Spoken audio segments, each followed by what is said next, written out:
Jesus was arrested, he was taken to Pilate's house, who was the governor at that time. When he was there, Pilate asked him, "Are you the Son of God, the King of the Jews?" And Jesus responded, "I am." And Pilate asked Jesus, he said, "Why then haven't you stood up for yourself when the Pharisees and these elders are saying all of these false things about you? Why haven't you stood up for yourself?" And Jesus did not respond. Now, it was a custom at this time of year that Pilate would release one prisoner. So he went out to the crowd and he said, "Who would you rather me release? Jesus, who is innocent, I cannot find any fault with him, or Barabbas, who is a criminal?" And the crowd, to his surprise, yelled, "Release Barabbas." And he said, "Why? He's innocent. There's nothing at fault with him." And they just kept yelling Barabbas. Then, at that moment, Pilate's wife came out and she said, "Pilate, please, you must leave this innocent man alone. I've been up all night, and I've been up all night because I had a dream that he was innocent and he should be released." But Pilate didn't listen. And the crowd kept yelling, "Release Barabbas, release Barabbas." And he said, "Okay then, what would you have me do with Jesus?" And the crowd yelled, "Crucify him, crucify him, crucify him." And after that, he washed his hands in a basin and he said, "Fine, I am washed clean of this man's blood. It is now yours." And the people said, "Okay, we take responsibility for him, and so do our children."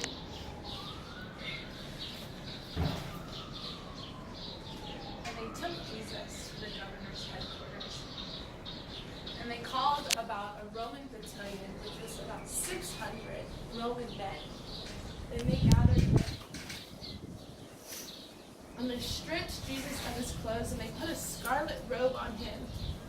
And they found branches that were filled with thorns, and they intertwined them together, making it into a circle, and they wrenched it on his head, making it a crown of thorns.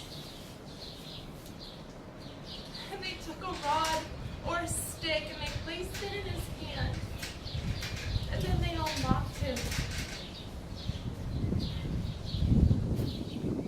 They all said, "Hail Jesus, he's the King of the Jews." And they spit on him, and they took the stick from his hand and they smacked him over the head with it. And scripture says when they got tired of doing this, when these 600 men got tired of beating our Jesus, they took him out to be crucified. And they came to a place called Golgotha, which means the place of the skull.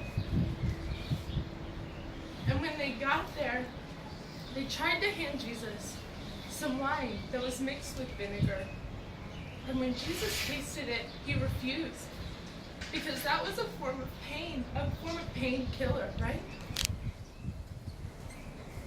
And he refused to take away and numb the pain. And so they placed his horizontal beam, who was carried by Simon of Cyrene, from the city. They placed it and they put it on that vertical post. And they waited. It says that they sat down and they looked up at him and they waited. And in this time of waiting, they decided, let's put a sign over his head and let's charge it. Here is Jesus, King of the Jews. And while they were doing this, they took his garments because he was naked, and they said, Let's cash lots. Let's make a bet. And they, one by one, you get his outer garment, you get his undergarment, you get his sandals. And the people that were passing by, the hundreds of people that were passing by in these sites of crucifixion, they looked at him and they would shake his heads and they would say, didn't you say that you would destroy our temple? And you said you would rebuild it in 3 days. Save yourself if you can. Come down from there. And the chief priests and the elders and the scribes, they had come out. And they looked up at him and they said, aren't you the king of Israel? Save yourself. Come down from there. If you come down, we'll believe in you.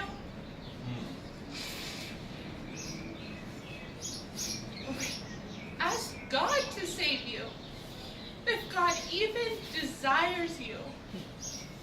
And the criminals that they had crucified, one to his right and one to his left, they reviled him in the same way. And from noon until 3 p.m., darkness covered the land. And once it had reached 3 p.m., Jesus yelled out, Eli, Eli, lema sabachthani, which means, my God, why have you forsaken me? And then at that point, all the people around him said, he's calling out for Elijah. And someone immediately ran, and they got some sour wine, and they put it in a sponge, put it up on a stick, and held it out for Jesus to drink. But everyone else said, wait, let's see if Elijah comes to save him. And at that point, Jesus yelled out again, and he gave away his spirit. And then when that happened, the curtain veil at the temple split in two from top to bottom, and an earthquake shook the land, and rocks were split in half. And the guards that were surrounding Jesus and the people that were there, they had the realization. They said, this is the Son of God. And while this was happening, saints that had died, some of them were risen up, and they walked around the holy city, and people saw them. And some of the people that were there as well were the women that had followed him from the Sea of Galilee. Mary Magdalene, Mary, this mother of James and Joseph, and the mother of the Zebedee's sons. The following day, Joseph of Arimathea came to Pilate, and he said to him, please give me his body so that I might wrap him with clean linen and place him in my tomb that I had cut from stone for myself and for my family. And Pilate allowed him to do so. So he did just that. He took Jesus' body and got clean linen, wrapped it up, and put Jesus in his tomb. And then the next day, the Pharisees and the chief priests, they came to Pilate, and they said, Pilate, we remember that this deceiver, while he was alive, he said that I will raise from the dead after 3 days. So, why don't you make a command to make the tomb as secure as possible? That way, no matter what, the disciples cannot come and they can steal his bones away and say, oh look, he's risen from the dead, he's no longer there. And in that way, his last deception would be greater than his first. And Pilate looked at him and he said, you have the guard, go and make it as secure as possible. So they took the tomb that Joseph had already made with the stone in front of it, and they sealed the stone, and they placed guards in front of it. Then Sunday came. Early Sunday morning, Mary Magdalene and the other Mary, they came to the tomb, and they had their spices in their entrance to honor Jesus. And when they got there, the angel of the Lord appeared to them, and its clothes was as bright as snow. Its face shone like lightning, and there was an earthquake. And the angel moved away the stone and sat on it. And the guards there, they fell down like dead men. And the angel said to the women, do not be afraid. I know why you're here. You are looking for Jesus. He's not here. He risen from the dead, just like he said he would. Go back to Galilee and tell the disciples that they will see him there. The women were terrified, and yet filled with joy, and took off. And yet while they were on their way out, they met Jesus. And he said the same thing. He said, "Peace be with you. Do not be afraid. Go and tell the disciples, I will meet them in Galilee." Well, while the women were on their way to the disciples, some of the guards, they went to the chief priests, and they told them all that had happened. And these priests, they said, "Well, here's what we're going to do. We're going to fix this issue." Okay? They offered them a bribe. They said to the guards, "Here, take this money, and if anyone asks you what happened to Jesus, tell them during the night while we were asleep, the disciples came and stole his body from us. And if this, goes to the governor, we'll stand up for you. We have your back. We won't get in trouble, for we will lie for you." So the guards did just that. They spread the story that the disciples had stolen the body, and that rumor has been spreading ever since. Oh, just kidding. Then the disciples left, and they went to the mountain that Jesus told them to go and meet him at. And when they saw him there, they fell down and worshipped him, but some still doubted. And Jesus said to them, "All power and authority has been given to me in heaven and on earth. Therefore, go and make disciples of all nations, baptizing them in the name of the Father and the Son and the Holy Spirit. Teach them to obey all of the commands I have told you and taught you about.